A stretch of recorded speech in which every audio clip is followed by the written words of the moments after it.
te presentamos Historias que sorprenden. Historias que sorprenden. En Historias que sorprenden, la vida de Santa Rita de Casia.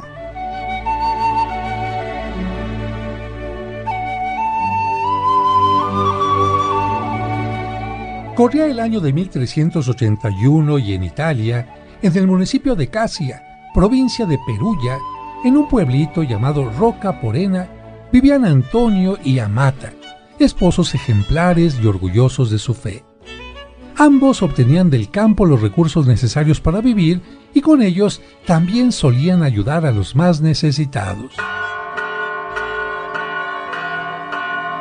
Escucha, Antonio, ya es mediodía y las campanas nos invitan a detener un momento nuestras labores para hacer oración recordando cuando el ángel le anunció a la Virgen María que ella era la elegida para ser la madre del Mesías. Pues demos gracias a Dios por ese bendito momento y también por la jornada que hoy nos permite vivir. Y también por la tierra que trabajamos y nos ofrece sus frutos. Y especialmente por nuestro amor y la criatura que llevas en tu seno, para que Dios te conceda un buen alumbramiento.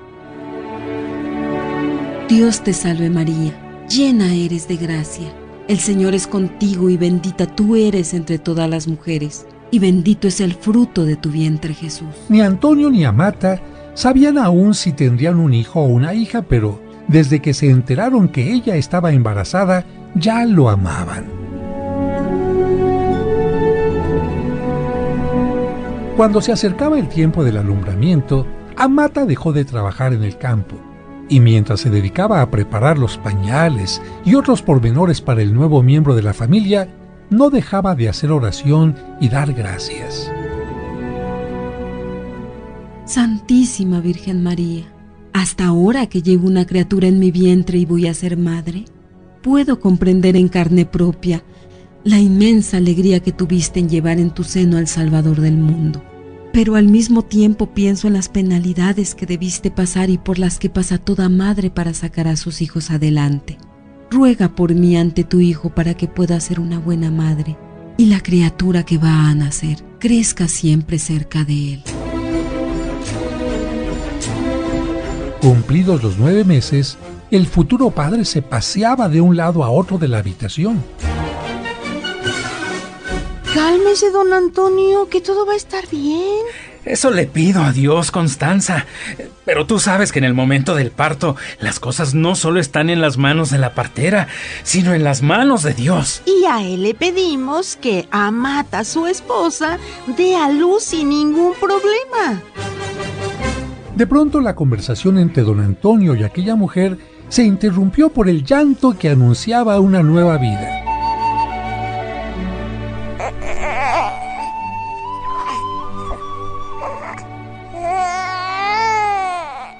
¡Bendito sea Dios!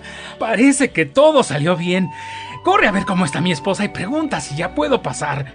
¡Felicidades, don Antonio! Ya es usted padre, pero voy a ver si fue un niño o una niña. Regreso enseguida.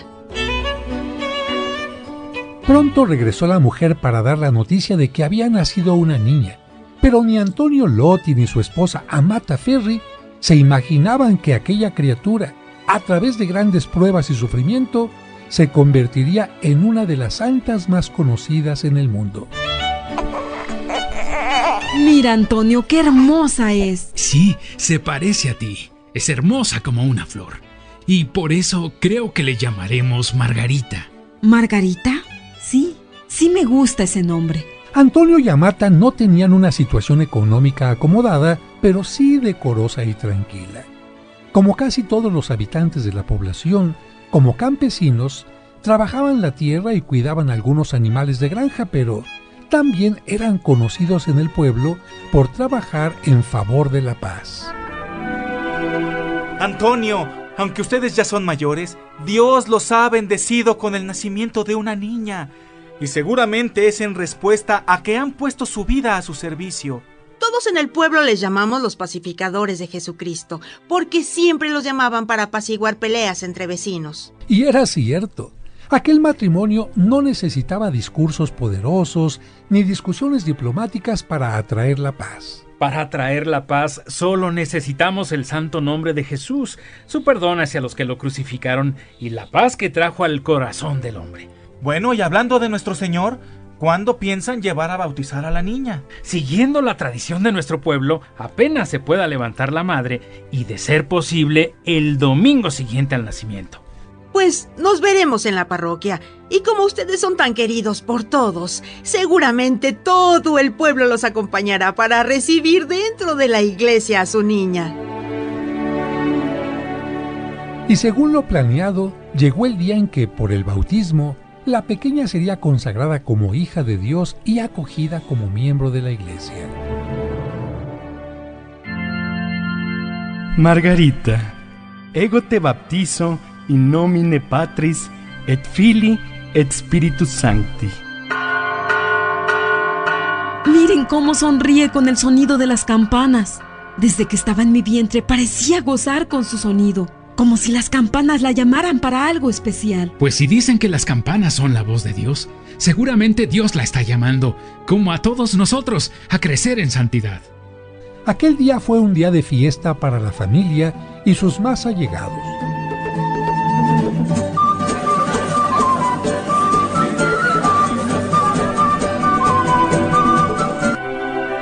Poco después del bautismo de la pequeña, todo regresó a la normalidad y mientras sus padres trabajaban la tierra, sucedió algo extraordinario. La mujer que cuidaba a la bebé vio algo aterrador.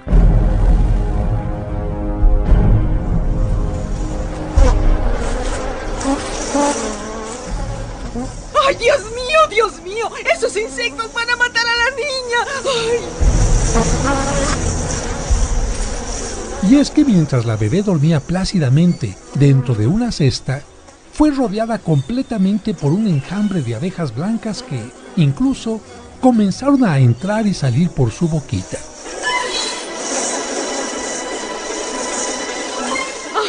¡Ay, Dios mío, tengo que pedir ayuda porque si intento ahuyentarlas también me atacarán a mí!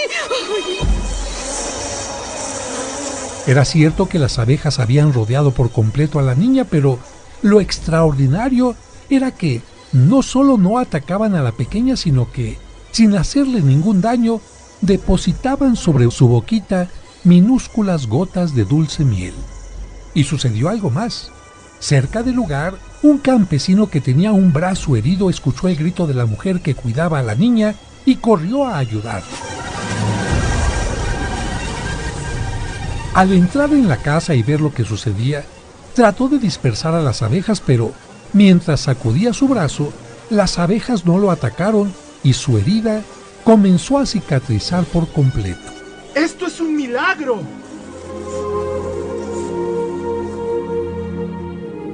Después de esto, las abejas se retiraron dejando a la niña plácidamente dormida. Cuando todo el pueblo se enteró de lo sucedido, comentaban: Antes las abejas no mataron a la indefensa criatura. Pero ya te dije que nunca la atacaron, solo la rodearon. ¿Qué irá a hacer de esa niña?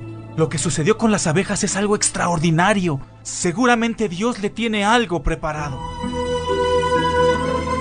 Margarita iba creciendo y, bajo los ejemplos y enseñanzas de sus padres, aprendió a amar a Dios y a seguir con alegría sus preceptos, especialmente el de la caridad. Estoy contento porque nuestra querida Margarita, o como tú le dices de cariño, Rita, es muy devota y le gusta mucho hacer oración. Sí, hasta pareciera que un ángel la acompaña mientras reza.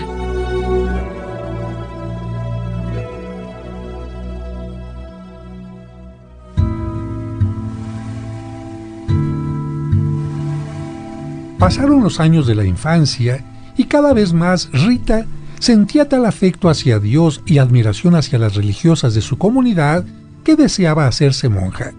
Sin embargo, sus padres tenían pensado otro futuro para ella. Nuestra Rita ya está a punto de cumplir los 13 años. Y sabes que en este tiempo es costumbre que los padres busquen un esposo para sus hijas casaderas. Sobre todo pensando en que nosotros ya somos ancianos y nos debemos preocupar por su futuro. Sí, Antonio, creo que será una buena esposa y una buena madre. Pero, ¿has pensado ya en alguien para ella? Sí, Paolo Ferdinando Mancini ha puesto los ojos en ella. Nosotros ya somos ancianos y él puede darle los recursos necesarios para que nuestra hija lleve una vida digna. ¿En Paolo Ferdinando? Pero si es un hombre con carácter pendenciero y brutal. Lo reconozco, pero también reconozco que Rita, con su gran corazón y su enorme paciencia, podrá no solo soportarlo, sino acercarlo a Dios. Acostumbrada a obedecer a sus padres, al año siguiente Rita se casó con aquel hombre de carácter fuerte que comandaba la guarnición de Collegiacone. Todas las mujeres del pueblo conocían su mal carácter, por lo que, al ver a Rita sin ningún rasguño, le preguntaban: Rita, todas sabemos que tu esposo es muy violento y agresivo, mucho más que los nuestros. Y sin embargo, vemos que nunca te ha alzado la mano. ¿Cuál es tu secreto? Pues sigo el ejemplo de Santa Mónica, que tuvo un esposo semejante. Y ella decía que para pelear se necesitan dos. Por eso cuando él está enojado o quiere pleito, yo trato de estar de buen humor y no caer en provocaciones. Y era cierto. Rita trataba de seguir el ejemplo de las santas que habían sido esposas, pero, sobre todo, le pedía fuerza y guía a Dios. Dios mío, tú conoces el sufrimiento que me causa la crueldad y el carácter fuerte de mi esposo. Pero es más fuerte mi deseo de obedecerte a ti, siendo una buena esposa. Sé que en la oración tú me darás la fuerza necesaria para soportar cualquier prueba. Ayúdame a devolver bondad por crueldad para que un día logre su conversión. Del matrimonio entre Rita y Pablo nacieron 2 hijos gemelos varones. Les llamaremos Gian Giacomo Antonio y Pablo María. Aquellos niños tuvieron siempre el mal ejemplo de su padre, pero al mismo tiempo todo el amor, la ternura y los cuidados de la mamá, que siempre los encomendaba a Dios en sus oraciones. Señor, yo aprendí de mis padres que trabajaron el campo, que si se cuida la semilla, los frutos siempre son buenos. Ayúdame a ser una buena madre y escucha mi oración. Protege a mis hijos y haz que nunca se alejen de ti. Y si en algún momento tuvieran la tentación de hacer algo que pusiera en peligro su salvación, llévalos mejor a tu presencia. Poco a poco, como el campesino que labra la tierra y la convierte de árida en fértil, Rita, con su tierno amor y su gran paciencia, después de 18 años de matrimonio, consiguió transformar el carácter del marido y hacerlo más dócil, pero no podía cambiar su pasado ni borrar los males que él había hecho, por lo que algunos de sus enemigos buscaron cómo quitarle la vida. Ahora resulta que ese Pablo Ferdinando Mancini se ha convertido de lobo en cordero. Y seguramente piensa que su nueva vida borrará las fechorías que hizo y las muertes que ocasionó. Pero no es así. El que la debe pagar. La sangre con sangre se paga. Si él le quitó la vida a uno de los nuestros, lo debe pagar con su vida. Vendetta es vendetta y venganza es venganza. Aquel día, el esposo de Rita se levantó, como era su costumbre, para ir a su trabajo como sereno de la aldea de Roca Porena, y antes de salir de casa... Espero no regresar tan tarde, Rita. Voy a preparar un asado como a ti te gusta. Que Dios te acompañe. Y sin saber lo que sucedería aquel día, Rita bendijo a su marido como lo había hecho siempre. Toda la mañana transcurrió sin novedad alguna, pero cuando Paolo regresaba a casa por un paraje solitario... ¡Ey! ¡Miren! ¡Ya se acerca! ¡Y viene solo! ¡Caerá en nuestras manos! Sí, a ese maldito le caeremos encima por ambos lados del camino, con nuestros cuchillos afilados. Con su sangre pagará la sangre que derramó. Confiado y sin sospechar de la emboscada, Paolo siguió caminando hasta que... ¡Todos contra él! En un momento, cuchillos y espadas traspasaron el cuerpo de la víctima que solo pudo exclamar: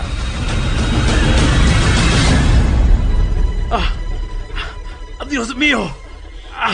Gracias porque por el amor de mi esposa pude conocerte.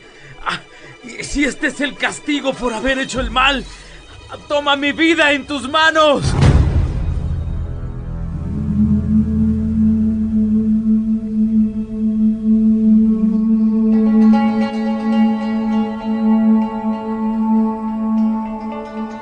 En casa de Rita, todos esperaban a Paolo, pero... ¡Rita! ¡Rita! ¡Emboscaron a tu marido y lo asesinaron!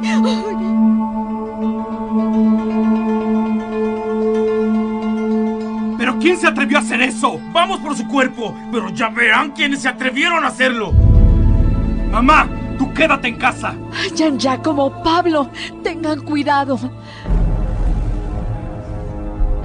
Señor, encomiendo a tu piedad el alma de mi esposo. Perdona sus pecados y por la pasión de tu hijo, recíbelo en tu reino. Los hijos de Paolo lo encontraron tirado por el camino y con las heridas aún sangrando. Al verlo, no pudieron dejar de sentir, ligado a la inmensa tristeza, un gran deseo de venganza. Todos en Casia se enteraron del asesinato, y no tanto por el difunto, sino por Rita. Acudieron a la sepultura para acompañar a la familia en su dolor. Rita estuvo muy afligida por la atrocidad del acontecimiento. Buscó refugio y consuelo en la oración y con asiduidad invocaba en sus oraciones el perdón de Dios para los asesinos de su marido. Al mismo tiempo, Rita emprendía acciones para llegar a la pacificación de sus hijos, que sentían como un deber la venganza por la muerte del padre.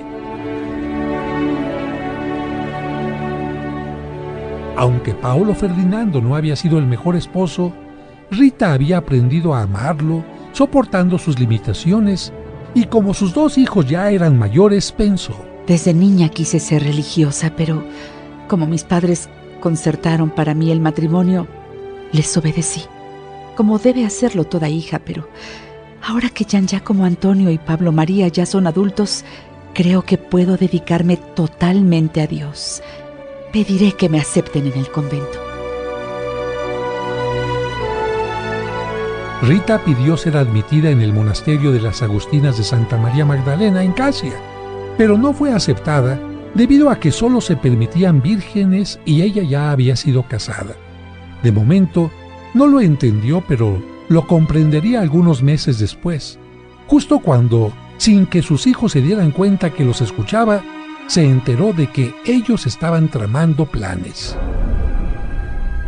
Ya tenemos localizados a todos los que planearon la emboscada a nuestro padre. Tardamos mucho tiempo y gastamos mucho dinero en sobornar a quienes podían darnos la información, pero afortunadamente ya tenemos todos los nombres. Ahora los iremos matando uno a uno. La sangre de nuestro padre clama venganza y nosotros lo vengaremos. Solo falta conseguir las armas necesarias y en unos días los acabaremos. Vendetta es vendetta. Venganza es venganza. Rita no podía creer lo que escuchaba. Se enfrentó a sus hijos y con lágrimas en los ojos les pidió que perdonaran a los enemigos y desistieran de sus planes, pero ellos no la escucharon, por lo que, mientras sus hijos se dedicaron a buscar las armas, ella oró noche y día. Señor, es grande el dolor de una madre por perder a un hijo y verlo morir, pero es más grande el dolor de saber que por su pecado puede ofenderte y perder la vida eterna. Por eso te ruego, te suplico, que impidas que su corazón se llene de rencor, que sus manos no se manchen de sangre y que, si es necesario, tomes en ofrenda mi vida o la suya para que no mueran en pecado.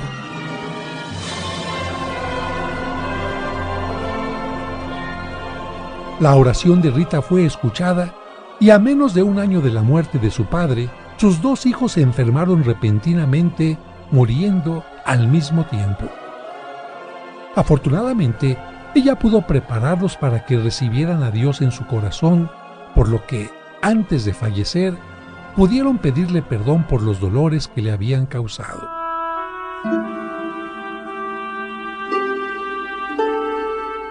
Rita volvió a insistir en su petición para ser admitida en el convento, pero el hecho de ser viuda y el estigma de ser la esposa de un hombre asesinado se presentaron como obstáculos hasta que, al cumplir 36 años y después de haber hecho mucha oración, ocurrió un milagro.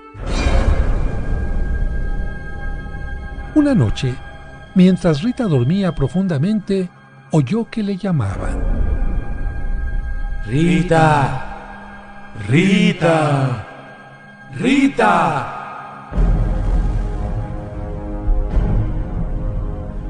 Esto ocurrió 3 veces. A la tercera vez, Rita abrió la puerta y ahí estaban San Agustín, San Nicolás de Tolentino y San Juan el Bautista, del cual ella había sido devota desde muy niña. Ellos le pidieron que lo siguiera. Después de caminar por las calles del pueblo, llegaron a una montaña justo al lugar donde Rita siempre iba a orar cuando, de pronto,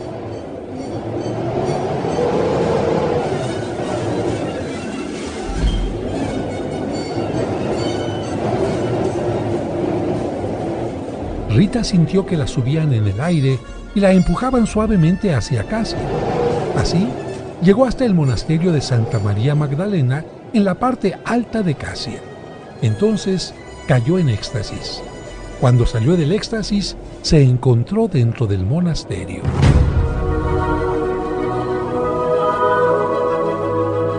¡Esto no es posible! ¿Cómo es que llegó esta mujer hasta aquí? Madre Superiora, no lo sabemos porque nadie le abrió la puerta y de pronto apareció dentro. Esto es imposible, porque las paredes del convento son muy altas como para que alguien pudiera escalarlas. No me salga con eso. Pues es como si hubiera llegado volando.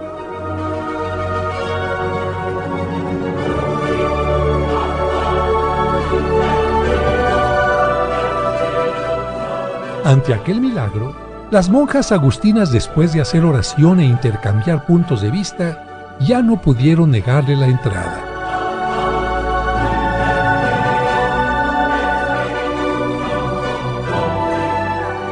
Estimada Rita, después de haber consultado con las personas indicadas, hemos decidido aceptarla en este monasterio. Bendito sea Dios.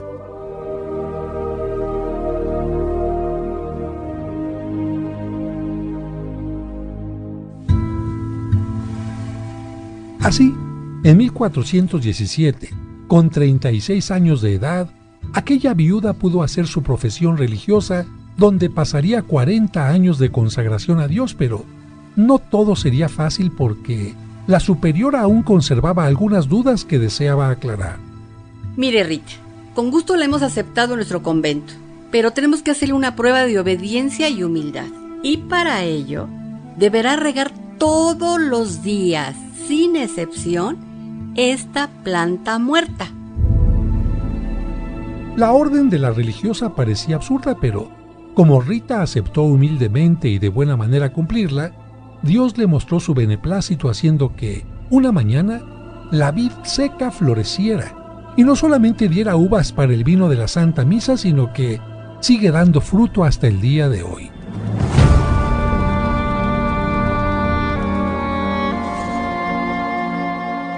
Rita meditaba muchas horas en la pasión de Cristo.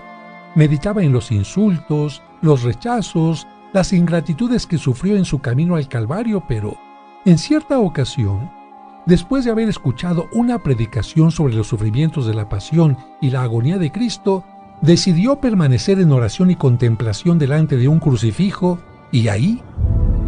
Señor, al contemplarte en la cruz, entregando tu vida por nosotros, me duele el corazón al ver que por amor a la humanidad fuiste capaz de soportar tanto dolor.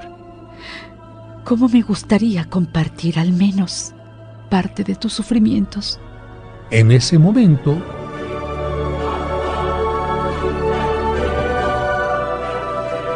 como si hubiera sido traspasada por una de las espinas de la corona de Jesús, le surgió una llaga en la frente, misma que como sello de amor llevó y le causó dolor durante 15 años sin que cicatrizara. A la mayoría de los santos que han recibido el don de los estigmas o llagas, Dios les ha concedido que exuden una fragancia celestial. Sin embargo, a diferencia, las llagas de Santa Rita aumentaban su dolor porque exudaban olor a podrido, por lo que Rita debía alejarse de la gente. Señor, no me importa que me rechacen o repudien por unirme a ti en el dolor, porque tú también fuiste rechazado. Recibe este sacrificio y únelo a tu pasión salvadora.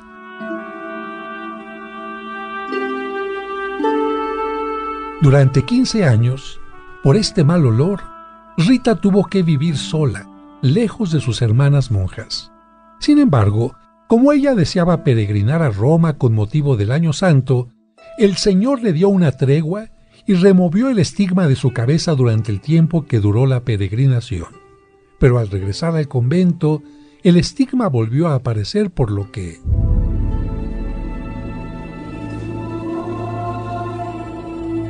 Hermana Rita, ha sido un gusto convivir con usted y compartir nuestra peregrinación a Roma. Pero si Dios quiere que vuelva a aparecer el estigma con su fétido dolor, es porque Él desea que siga viviendo en su aislamiento. Así que a partir de hoy, volverá a permanecer noche y día en su celda. Aquellos 15 últimos años de vida de la religiosa fueron de sufrimiento sin tregua. Su perseverancia en la oración la llevó a pasar también 15 días en su celda sin hablar con nadie más que con Dios. Madre Superiora, ¿no cree que la penitencia que hace la hermana Rita es demasiada? Es derecho de cada persona decidir lo que desea ofrecerle a Dios. Y si Dios da la fuerza y la voluntad para hacerlo, nadie puede oponerse a esa decisión. Pero es que lleva un cilicio que aprieta su cintura y le provoca sufrimiento, y somete su cuerpo a muchas mortificaciones como para dormir en pleno suelo. Quizá nosotros no lo comprendamos, pero como le he dicho, si esa es su decisión y su forma de consagrarse a Dios y pedir por los demás, nadie puede oponerse a ello. Así, entre oración, contemplación, sacrificio y penitencia, Rita vivió el resto de su vida hasta que enfermó. Aproximadamente 5 meses antes de la muerte de Rita, un día de invierno, con la temperatura muy baja y con un manto de nieve que cubría todo, una pariente le hizo una visita, y cuando se despedía... Me dio mucho gusto visitarte y conversar de tantas cosas tan hermosas, pero como ya tengo que irme, solo me resta preguntarte si puedo hacer algo por ti. Sí, quisiera que me trajeras una rosa de mi huerto. ¿Una rosa en pleno invierno y con esta nieve? Aquella petición parecía imposible de cumplir. No obstante, cuando la pariente fue al jardín y con gran asombro vio una bella rosa abierta, la cogió y se la llevó a Rita. Así, Santa Rita se hizo la santa de la espina y de la rosa.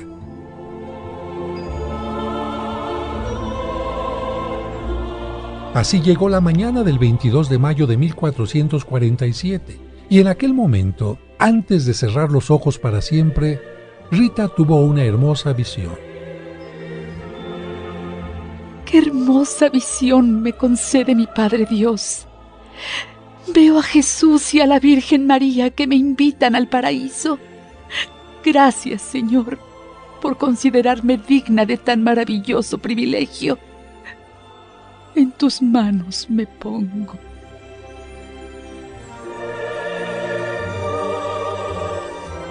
En el momento que Rita falleció, las campanas de la iglesia comenzaron a sonar solas.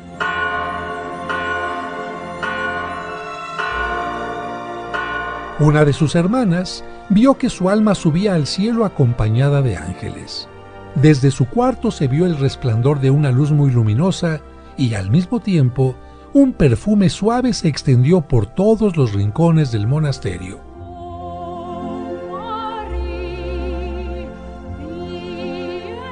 La fama de Rita se fue extendiendo poco a poco desde Casia hasta todo el mundo.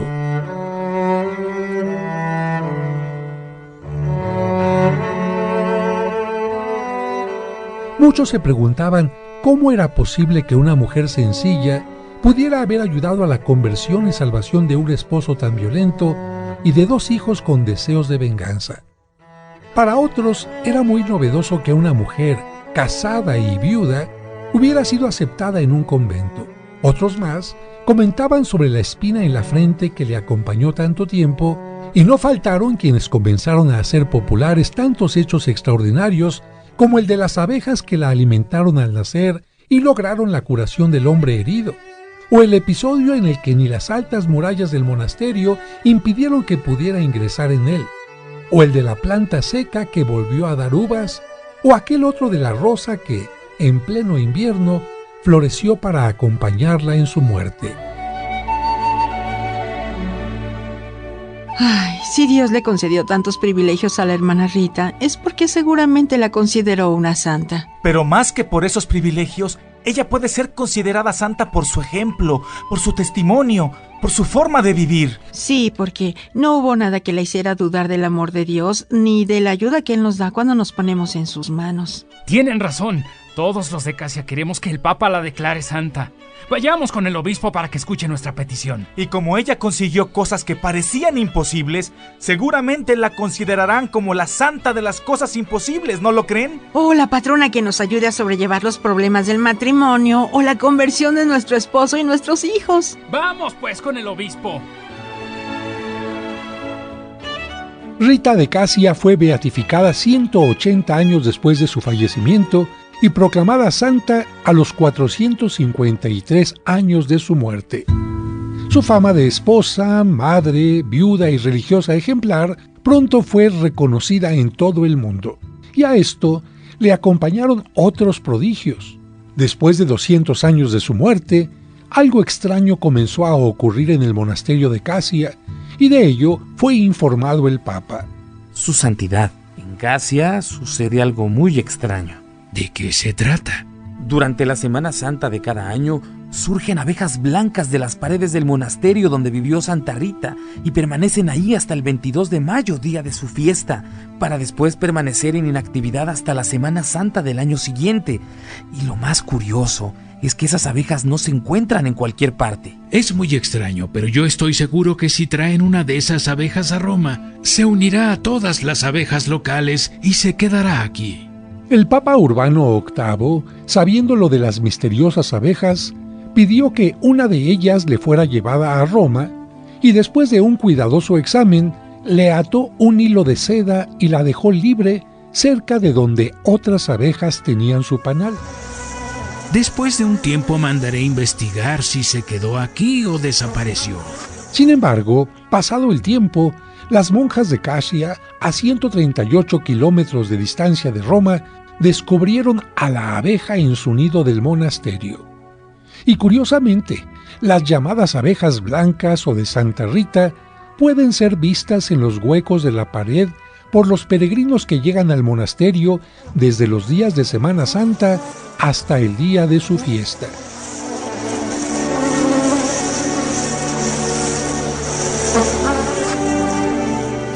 Y algo interesante es que, inspirada en ellas, la beata Teresa de Casia, abadesa del monasterio, fundó en 1938 la Colmena de Santa Rita, una obra social donde niños sin recursos reciben como dulce miel ayuda para enfrentarse a la vida. Santa Rita de Casia ruega por nosotros.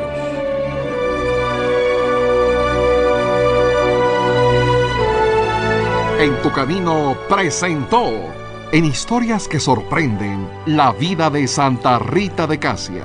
Gracias por escucharnos.